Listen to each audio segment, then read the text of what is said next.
Hey, friends. So I wanted to hop on and talk about um, ICE and what it might look like with the new leader in place and what it currently looks like, and really kind of shift the focus from, the political aspect of it to like just looking at the human impact of what is happening and legal rights. So, Harvard University came out with a an article that kind of guides you through and how speaking about these things can matter. So instead of using words like illegal, use undocumented or unauthorized.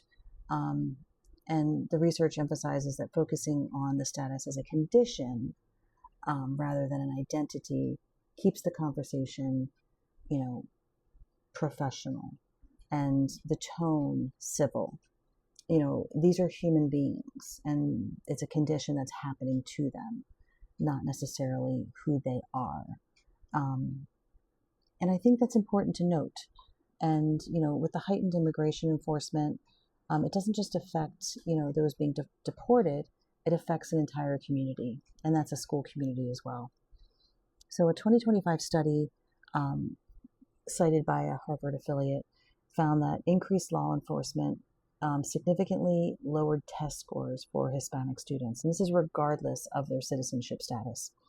So, the why of it is that spillover of stress, absenteeism, and, the community trauma that creates this like chilling effect for everyone involved. And that disrupts learning for everyone.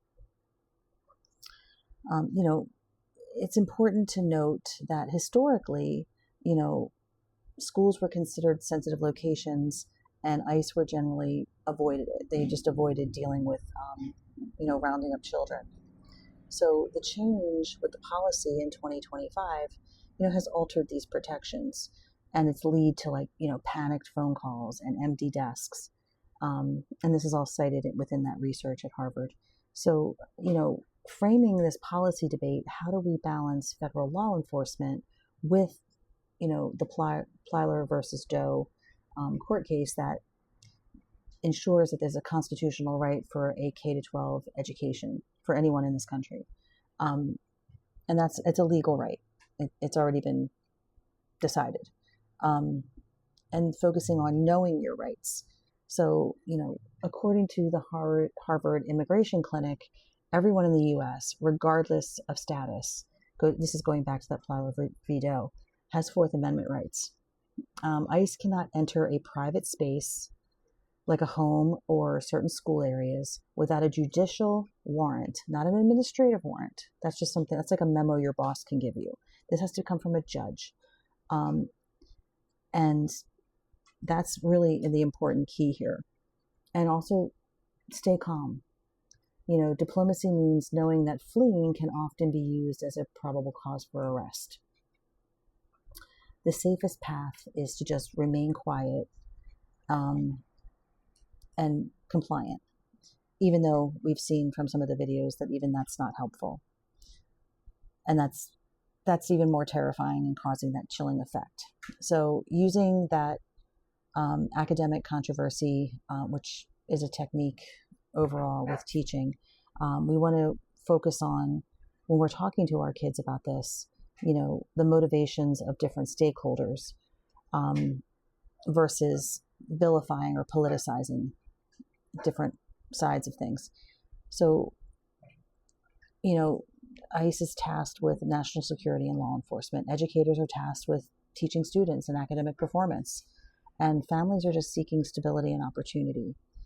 So finding where the commonality is crucial. Again, using the language undocumented or mixed status families and avoid labels. It helps reduce fear. Helps get students in the door to be educated, understanding, what Plyler v. Doe is and how it guarantees that right to an education. And, making sure that judicial warrants are presented, not just administrative, because that's your Fourth Amendment right. Anyway, on that note, Thank you so much and stay safe.